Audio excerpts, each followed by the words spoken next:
be with you. and with your spirit. A reading from the Holy Gospel according to John. Glory to you, O Lord. Jesus raised his eyes to heaven and said, Father, the hour has come. Give glory to your Son, so that your Son may glorify you, just as you gave him authority over all people, so that your Son may give eternal life to all you gave him. Now this is eternal life, that they should know you, the only true God, and the one whom you sent, Jesus Christ. I glorified you on earth by accomplishing the work that you gave me to do. Now glorify me, Father, with you, with the glory that I had with you before the world began. I revealed your name to those whom you gave me out of the world. They belonged to you, and you gave them to me, and they have kept my word. Now they know that everything you gave me is from you, because the words you gave to me, I have given to them, and they accepted them and truly understood that I came from you, and they believe that you sent me. I pray for them. I do not pray for the world, but for the ones you have given me, because they are yours, and everything of mine is yours, and everything of yours is mine, and I have been glorified in them. And now I will no longer be in the world, but they are in the world, while I am coming to you. The Gospel of the Lord. Praise to you, Lord Jesus Christ.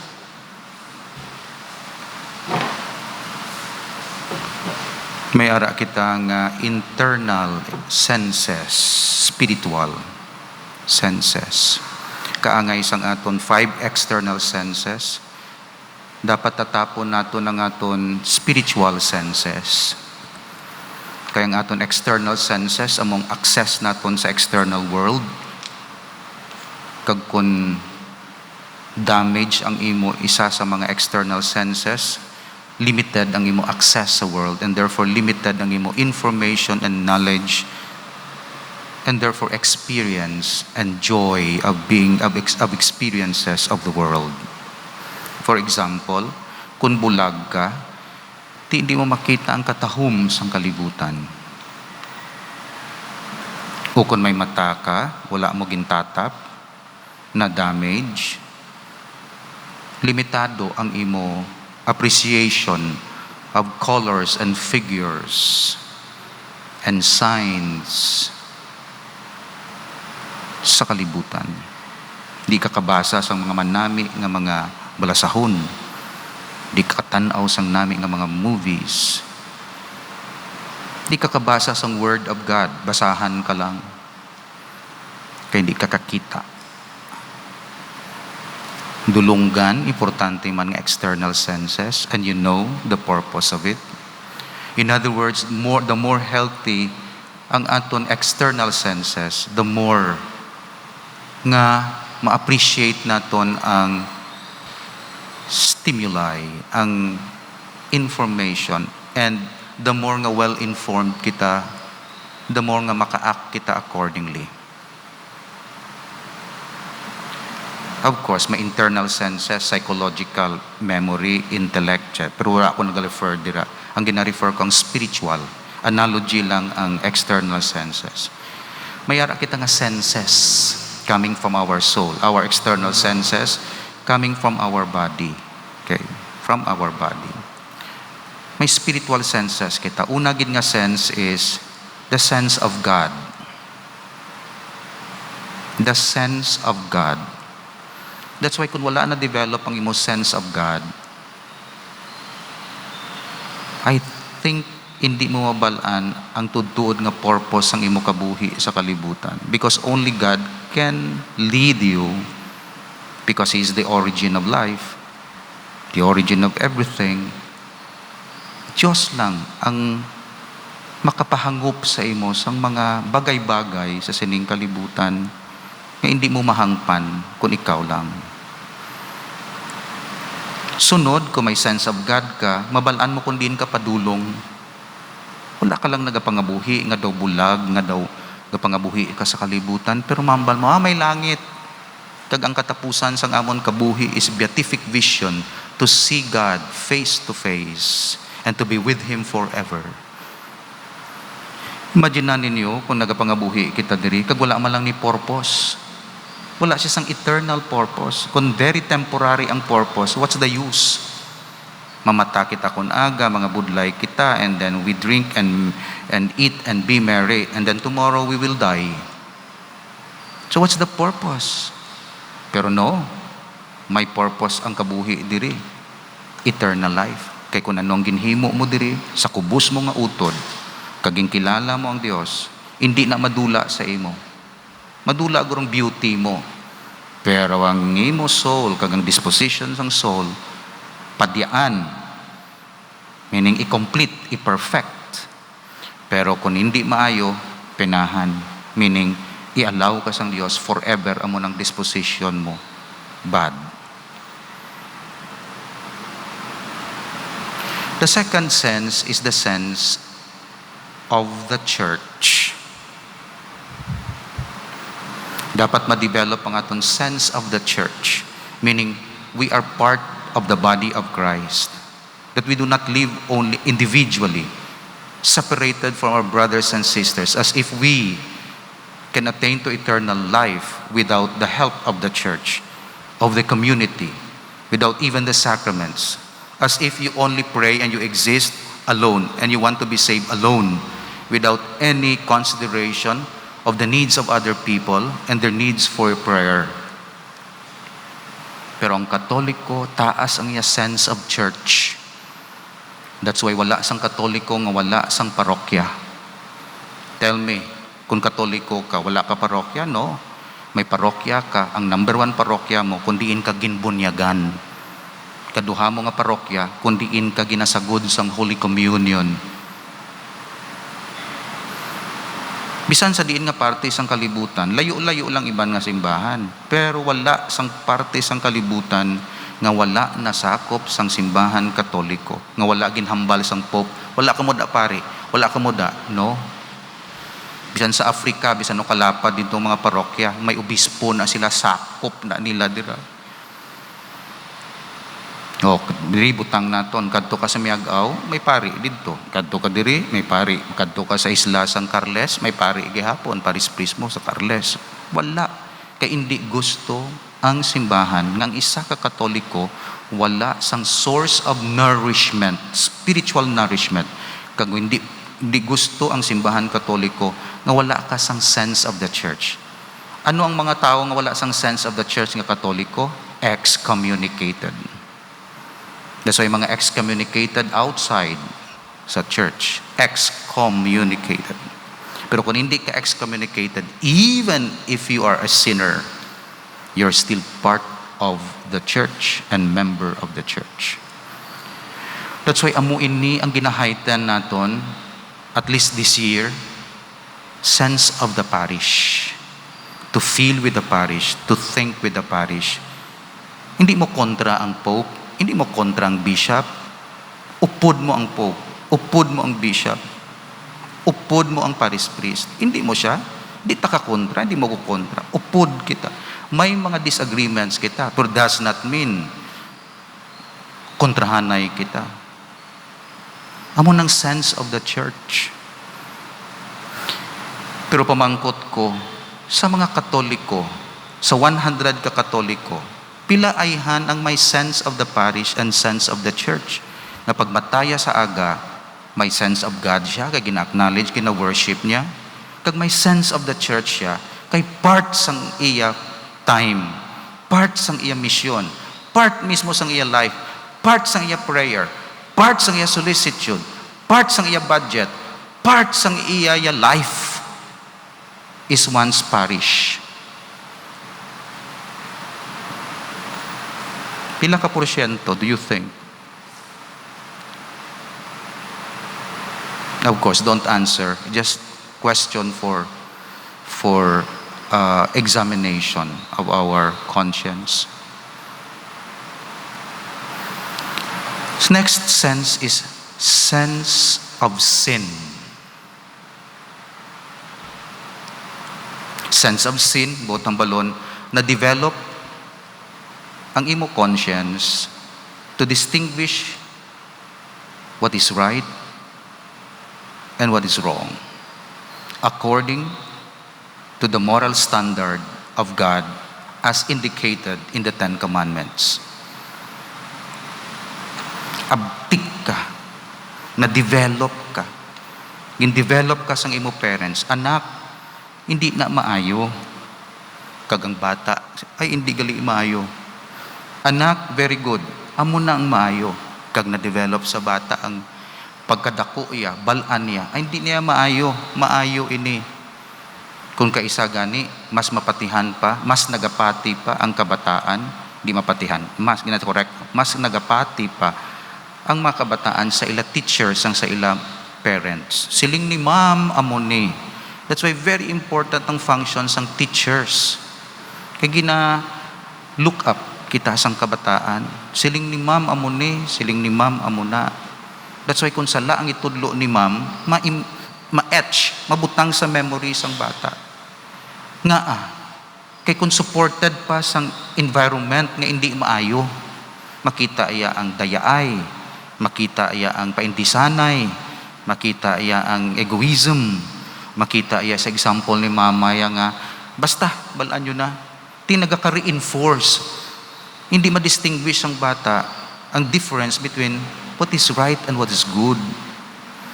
And therefore, blurred ang iya sense of sin. Tanawan ninyo, pila ka porsyentong mga bata nga natudluan nga ang live-in is bad. Pero kita mo sa TV, kag sa mga telenovela, nga mas isog pa ang kirida, kag sila pa ang hero, sila pa ang ginahimo nga dapat suportahan. Of course, may mga special situations, wala. Pero generally, klaro ginaya nga amo na nga klase is bad. One thing is, naga-fall short ka. One thing is, you justify that it's good. Amo nang ako niya namin diri. Ako, kita makasasala man. Pero why kita ga-justify sang aton sala nga good? Kung di ginabaton ta, I'm sorry, sala ko. Oo, sala na. Pero kung sala, tapos hambal mo, hindi amo ning sakto. May eclipse of conscience. Madula ang sense of sin.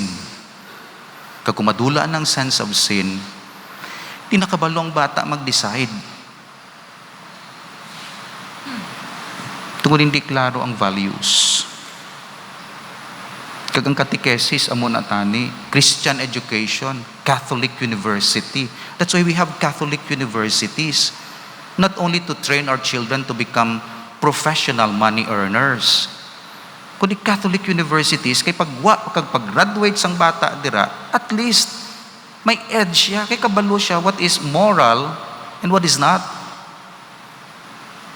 That's why gintawag siya nga Catholic University, kay Catholic values. Wala kita gasiling ang tanan nga graduate perfect. Hindi na tanan perfect, you know. Pero klaro sa iya mag-distinguish kung anong right and wrong. Pareho nga bata mo nakasala, isa gina-justify iya sala, isa nagasiling mama sorry, iniya amo niya eksakto, ma-amend ako, hindi ko na pagliwaton next time, sala na pero diri na di sakto ni ati amo na nang katabo sa aton nga si ano ganito amo man na ubraya, tapos ang balon ni mama ya uwa mo na kinanglanan mo sumbagato bala ano to. Ang signal sa bata, hindi hindi klaro. Pati ikaw sumbagon niya sa plakaadlaw, kaya na siya respeto sa imo. Kaya natudluan. Sense of sin. Sense of God. Sense of the church. Sense of sin. Next is sense of devotion. Devotion is not the replacement sa worship. Devotion sa saints, mga help sa aton faith sa Dios. Ang akon sina analogy, naging kuha ko kay Saint Jose Maria Escriva de Balaguer, nga ang worship sa Dios, lugs. Pero may ko na liwat-liwat na lugs, lagko nga kahoy. Pero agod ma-ignite ang dalagko nga kahoy, konsindihan mo na, hindi na siya magdaba-daba. Kinangnan mong gagmay sina nga mga papel o dry leaves.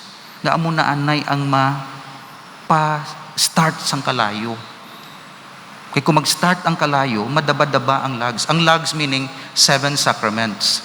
Mga importante nga mga doktrina kag mga practices sa Katoliko. Holy Eucharist is lug, wood, dako. Pero ang aton mga devotions, mga papel nga ginahaboy naton, para nga kay kung kaysa ang lagko nga kalayo, kung wala sang ano, ano man siya mong matahaw man siya. So habuyan mo naman na sang dry leaves, amo ng devotions, amo ng mga rosaries, amo ng aton mga sacramentals. Ang iban nga mga Katoliko, nagapiraw na ang ilabaga, ang ember nila. Kaya wala sang devotions. Nagulat sila iyaya sang worship. Tikon mo na, hindi mo na masustain. Kinanglan, butangan mo na sang devotions para magdaba-daba. Kung kaisa, hulaman mo siya sang papel sa iban. Palama ko da anay, pasigaha ko anay, bi-inspire ko, encourage ko anay, abi. Doga tahaw pagtuo ko man. Kung isa, wala ka kapangayo, ikaw ginakadtuan. Ikaw ginakoreksyonan, ikaw para madaba-daba mo pagtuo. Ikaw gina-inspire. Mare, mga rosary kita. Mare, kumusta ka na da? Ang imo fellow mass goers, among nag-check sa imo. Kaya wala to siya kasimba, nagapiraw siya. That's a sense of devotion. That's why kung may devotion ng parokya, nagadamo ang tao. Kaya nagadaba-daba siya mo. Pero kung wala devotion misa lang, kita na lang kita kada Domingo. Wala init. That's why may mga santos, may mga devotions. Muna siya, muna ang eds ang Katoliko sa iban nga religion. Wala sila yung devotion, wala piety. Tanawa ba lang prosesyon, pasugtan mo lang, may prosesyon tao, may piety mo, matipon tao. Sense of devotion. Tudlo ta na sa mga bata. Sense of devotion. And then, lastly, sense of the poor. Nga ang needs ng poor, gina-prefer nga unahon. Wala mo gina-exclude ang needs ng manggaranon, kundi gina-prefer mo ini kay mas nagakinahanglan siya. Wala mo ginapaaway ang poor kag ang rich. Kung ginapainsyende mo, maayo inyo lawas, okay ka mo ya. Kung mga bata na, anak, healthy ka mo, si tuto mo, gamasakit. So hindi ka magkahisa, nga special ang iya food, kag special ang treatment sa iya. Why? Kay mas dako ang iya kinahanglan sang sa imo. Pero does not mean nabuhin palangga ko sa imo. Nabuhinan ng time ko, kay ko ni, kung makabangon-bangon ni, sunod naman na, amo nang ginatawag, preferential love for the poor. So do not put the poor and the rich against each other. Wala ginaya to ang ginatudlo sang simbahan. Ang natudlo sang simbahan is develop ang mga manggaranon suno sa ila state of life. Kay may lain naman ang virtues nga kinanglanon nila. Kaglain man ang ila social apostolate to help ini iya development. Pero may special preference. Amo nang hambal ni Christ, love of the poor. Pero not exclusive love. It's preferential love sa poor. So kung i-analyze mo na, balik kita sa aton simbahan nga tawag membership, discipleship, fellowship, discipleship, worship, apostleship. Mga senses, worship, sense of God, love of the poor, apostleship, sense of sin, formation, discipleship. Muni, kung ma-develop sa isa ka tawo, ga-active ang parokya, kag nagkakasanctify. Gani sa aton parokya, develop tani. Alalangot na tanan. Mga terms lang ginagamit naton lain-lain, pero gabalik na tanan dira.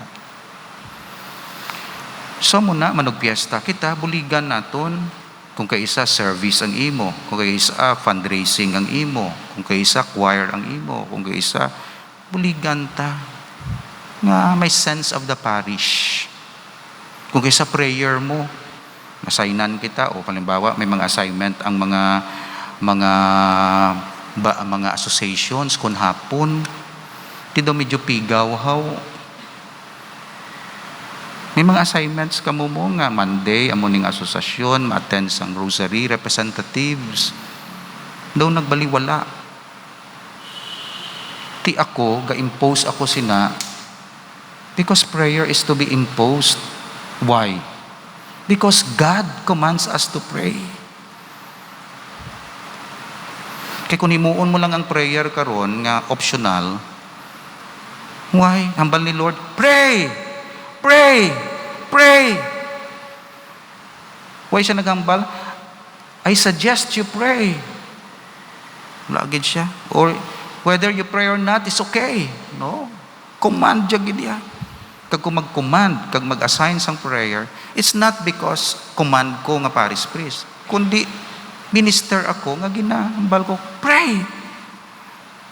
Kay prayer ini, sang Fatima, sang rosary naton. So nami tani, may mga amo kita sinana nga mga senses, spiritual senses, gataas na. Of course, wala ka ginapilit to do the impossible. Kung masakit ka, kung tigulang ka, basi makasandad ka pa, alas 6 ng prayer, wala. Ang akon punto is, ang indifference, kinanglan kwa una, kag mag-commit sina. Wala ako naga-demand, isang hindi ko man ginaobra. Actually, naga-join ako da sa prayer sa rosary. Kaya pwede mo lang ko, pray ka mo da, tapos tanaw ko yung TV sa babaw. Doon hindi man na mayo. Naga-demand ako, tapos ka mo, no, upod ta mag-pray. Of course, naga-pray ka mo individual, dira, pero lain gidya ko ng imo assignment, yara ka da imo, committed ka. Because we know, basta may tasks, may accompanying blessings, halin sa Diyos. Nga pangayo kita sang blessings, gusto natin mahulog lang, hindi kita mga budlay. Pero oftentimes, kung mangayo kita blessings, task ang ginahatag ni Lord. Nga obrahan na Kaya pagkatapos mo sana may blessing. Di ko magulat kaya, kag hindi kaya sang task, you lose the chance to receive the blessing. So kung may task himua, kung may blessing siya. Pero sa akon diri kabataan, obrahan ni ho. Kung nami obraya, may dugang kuya nga buli nga hatag sa ewari bakal to sang imo nga na. Pero kung di siya mag-obra, wala ko tsansa maghatag sa iya. Pwede man ko kahatag nga wala man, pero hindi man maayo. Amo na siya. The same principle gina-apply naton. And hopefully, mag-grow kita mat-amat sa sini. Di ka mo ma-offend nga daw naga-demand na subong kay na-form na kita ang bako ma-demand kita ko yes, basta sa worship demand. Di ka lang mag-demand sa iban nga di worship, pero basta worship duty mo. Kay mga kabataan na ma-demand ka gidi para sa ila kaayuhan. Kay kung hindi ka mag-demand, okay mo lang na sa ila. Kung demand mo gidi kag explain mo kung di nang halin na it's for the betterment. That's why we have been given the chance to serve. And after service, may promise si Christ, good and faithful servant. because you have been faithful to little things. Now receive the reward of greater things. Amen. God of power and mercy, send the Holy Spirit to live in our hearts and make us temples of your glory. Through Christ our Lord. Amen.